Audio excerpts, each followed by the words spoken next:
Happy lunch hour, guys. All right. Want to add insult to injury? Sure.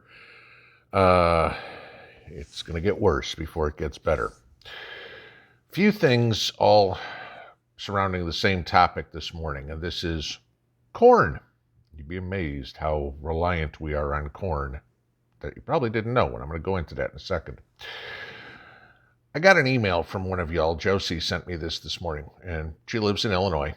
Okay, so you figure Corn Belt, Illinois, Indiana, Iowa, Nebraska, whole area there. So central U.S.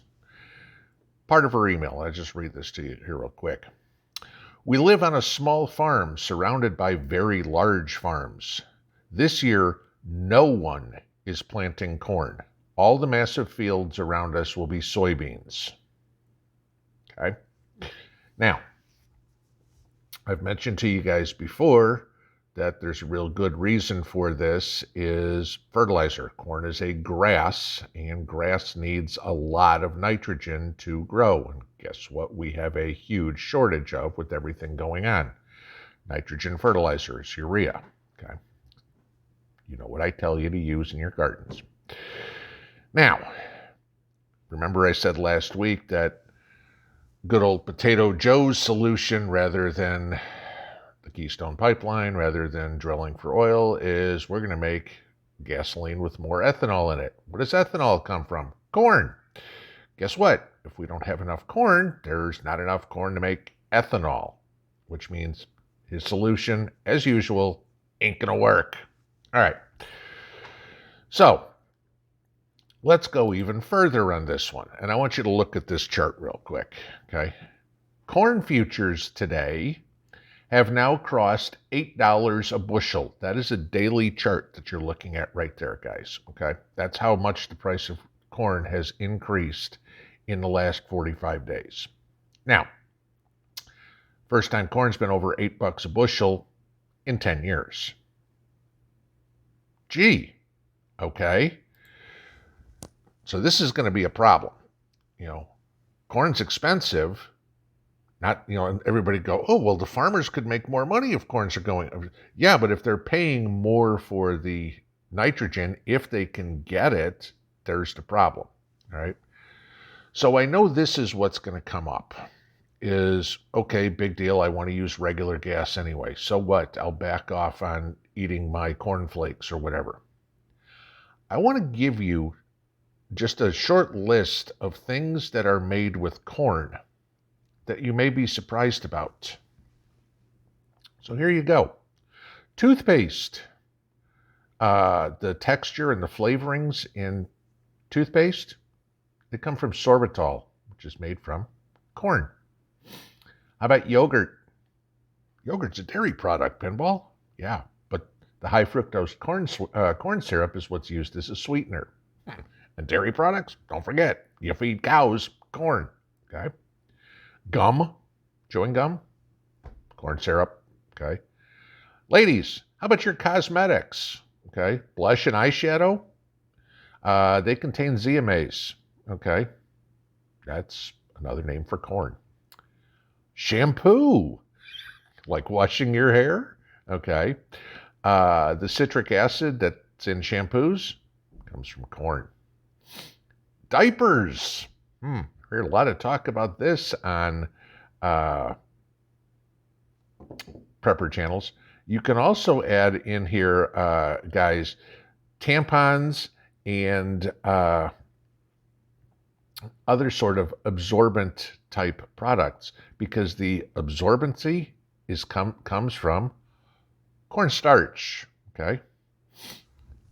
Envelopes. How about that glue when you lick your envelope? Yeah, that's nitrocellulose. Guess what that comes from? Corn. Hand soap, all right? 25% of the ingredients in your hand soap come from corn. Do you know how to make soap on your own? Proper tip, okay? A lot of candies, jelly beans, licorice, that sort of stuff. Again, corn syrup, okay? Corn flakes, obviously. How about paper? Yeah, paper, recycled paper, cardboard, okay? Industrial cornstarch is what's used during the paper making process. Crayons and chalk, yeah, okay? that. Running shoes, boots, okay, things like this. Stuff you buy, like we've all said, get extra pairs of shoes, get extra pairs of boots, all right? Some of the plastics and the rubbers that are used on the soles of shoes are made from petroleum-free, non-toxic, industrial-grown corn, okay? Here's a good one for you. Spark plugs.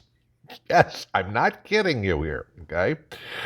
Obviously, spark plugs are made from metal and ceramics and stuff like that, but the crystalline structures of the cornstarch are what become that ceramic that's in there.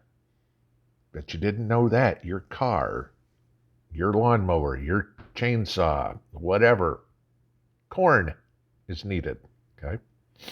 Again, rubber tires, kind of the same as shoes, you know. There's something called Genencore that uses cornstarch to chemically bind the ingredients in the rubber to make a stronger tire. Fireworks, okay? Think about anything that you could use fireworks for as a prepper. Smoke, signaling, okay? Possibly defense, all right? They require corn to burn properly, okay? The dextrin that's in there. Pet food. Go in your pantry right now and look at anything in there and look at the ingredients and see everything that's on corn. You know, Mrs. P and I, Copper, the corgi, is allergic to chicken. You have no idea how difficult is it to find dog food that is chicken free. There are some out there. Try to find something that's corn free. You know, those guys of you that are gluten intolerant, you know what I mean about trying to find stuff without corn. How about batteries? There's a prepper one.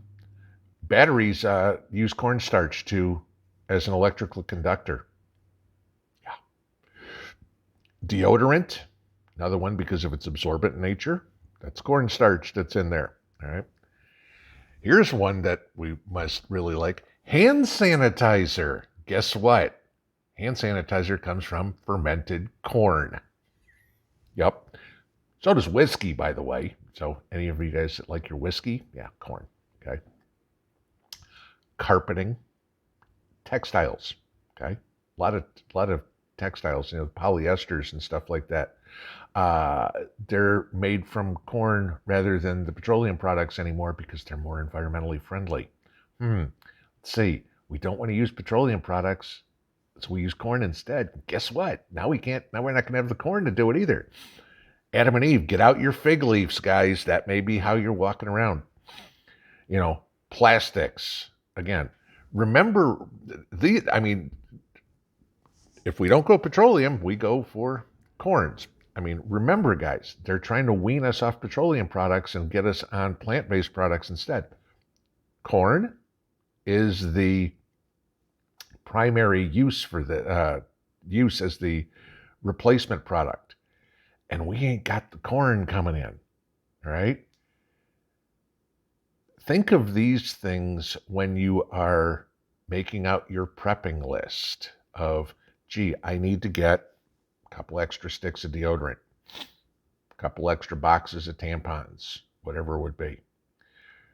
They're going to become harder to come by, and guaranteed, guys, anything that has corn in it, which these days is pretty much everything, is going to get more expensive. You know, there's a lot more to corn than eating that cob of corn on the 4th of July with your barbecue and everything. It's a huge industrial crop. And it's getting supply and demand. The demand is going up, the supply is coming down. What happens? The price goes up. Yeah, there you go. And if the farmers aren't planting it, we sure as hell ain't getting it from Eastern Europe. You know, Mexico, I hope you're planting a lot of corn. Because the other problem that you got, guys, is with all this cold weather that's still going on, okay, all the snow up there, this is the time farmers should be planting corn, not shoveling snow. That's going to make it even harder. That's why the price of corn, like I showed you in that chart, is now over $8 a bushel. because we're going to have a shortage, and it's going to affect you. See y'all later. Pinball out.